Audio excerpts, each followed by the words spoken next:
টাকা পেয়েছিল তা সব নিজের কাছেই রেখে দিয়েছে। এই বেলা তুমি তোমার অসুখের নাম করে সব টাকা হাতিয়ে নাও, না হলে এই সব টাকা তোমার ছোট ভাই হাতিয়ে নেবে। হ্যাঁ, এই বলে দিলাম। দেখো তো কি করি।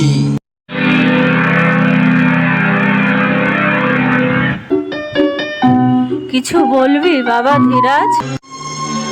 আমি ডাক্তারের কাছে গিয়েছিলাম। ডাক্তারবাবু বললেন আমার অনেক টেস্ট করাতে হবে, তাই 50,000 টাকা লাগবে।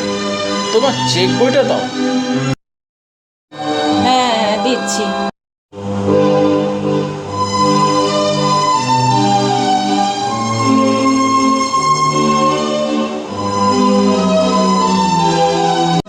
এই নে চেক বইটা। তারপর তার বড় ছেলে সুস্থ হয়ে ওঠার কিছুদিন পর নিজ মূর্তি ধারণ করলো।